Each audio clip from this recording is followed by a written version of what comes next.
In this video, we're going to take a look at transforming objects. Our basic controls for moving an object around are move, rotate, and scale. This corresponds to the keyboard hotkeys of W, E, and R. W for move, E for rotate, and R for scale. Let's just create a polygon primitive object, and we'll just grab a sphere. And I can hit W on the keyboard, and that will automatically bring up my Move tool. Now, with the Move tool itself, we have a color-coded system to describe each of the axes that we're moving in. Notice if you look at the world coordinate down in the lower left corner, you'll see that those colors correspond to our Move tool. So this axis here is the X. So if I want to move my sphere in the X, I'll click and drag that in that specific axis. Notice over in the channel box that the value shows up there for translate X.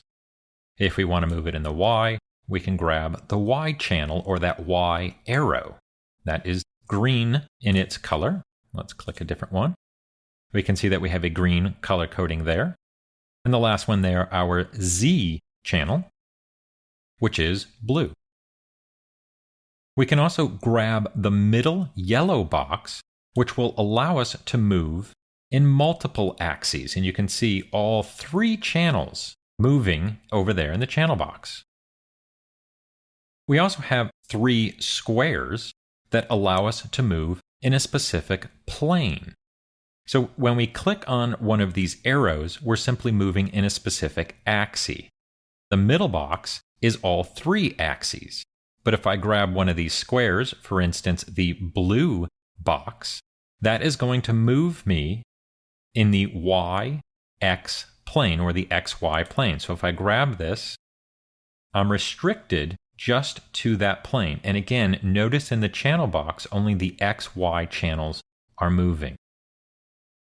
If I want to move in the XZ, I can grab that box. Notice I can't raise it or lower it. It is moving in a very planar fashion on top of that grid and not going higher or lower. So those squares allow us to restrict those axes. We have the same type of operations with our rotate. So I can choose E. Again, that's my hotkey. Or we can choose the rotate tool from the toolbox. Now, with the rotate manipulator, we also have that same color coding. If I grab the blue ring, it'll rotate around the Z axis. Now, sometimes our manipulators get buried in our objects, and they can be a little bit difficult to see. We can use the plus and the minus key to increase the size or decrease the size of those manipulators. So I'll hit plus and increase that so we can see it a little bit better. And we'll zoom out just a touch here. And we can grab the X and rotate in the X, rotate around the Y axis. Then we have a large blue ring on the outside of our other three axes that allow us to move in multiple axes. We can also grab inside of any one of our rings here and rotate in all three. To decrease that manipulator, I'm going to hit the minus key. And let's move to scale. That's R on the keyboard.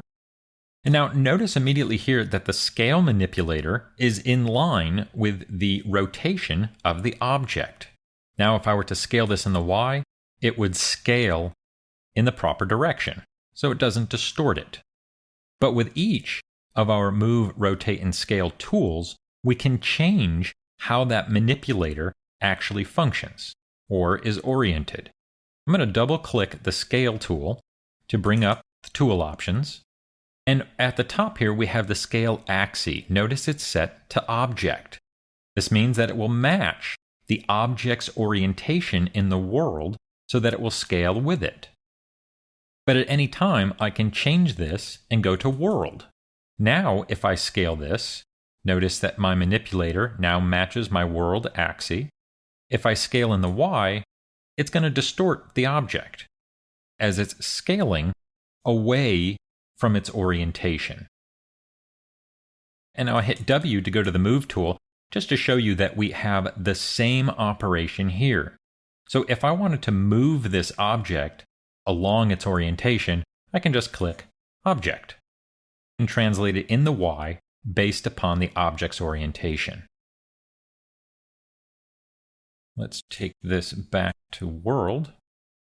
We can also manipulate our objects through the channel box. We don't actually have to use the Move, Rotate, and Scale, and I'm going to hit Q, the hotkey for Select, just to get rid of those manipulators. And I'll go to Translate Z and click on that channel and middle mouse in the viewport, which will cause the object to move as well. I can click on Rotate Y. Notice that the manipulator automatically is shown, or even Scale. And again, I'm clicking on the word and then middle mouse and dragging in the perspective viewport. And this will work in all of our viewports as well. The middle mouse is what's key here. I'm going to hit W. Now, we can also move the location of that manipulator. And the manipulator is basically working off of the object's pivot point. If I hit Insert on the keyboard, I will go into a pivot point mode. Notice the arrows have gone away just to tell me that, hey, you've changed, you're now in a pivot point mode. And I'm going to grab that middle box and just drag it out. That is now the location of my pivot point. And to back out of pivot point mode, I'll hit Insert again. Now notice where my manipulator is now located.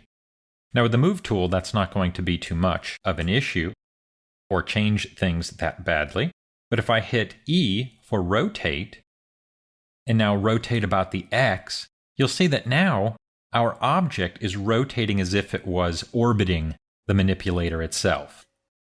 Whereas before, when it was centered in the middle of the object, we had that center rotation as if the object was on its own axis. Now to return this back into the object, we could hit Insert and move it back there. We could also press D, which will activate that pivot point mode. And if we hold D, we're allowed to move this around. And then when I'd let go of D, it'll automatically return me. So a little bit of a quicker method by using D, moving it and then let go of D, as opposed to hitting Insert twice. Now that still is not going to put that pivot point exactly where it was. We do have an automated tool for that. We can go to Modify and choose Center Pivot. And that will center it in the middle of our object, basically returning it back to where it was. Now we can also type in any of the values that we want. For instance, if I want to return this back to a rotation of 0, I can select all 3 channels at once and just hit 0. Could return the scale back to 1, select all 3 channels and just hit 1. Or we can click on a single channel and enter a value. Now, apart from the channel box, we can also do this inside of the attribute editor. And if I go to the transform node, which is going to be that very first tab, we'll see the same thing that we saw there in the channel box. And I can click on any one of these values here and type in a value and hit enter. And again, that will return the object back to its original position or to whatever value we end up typing in.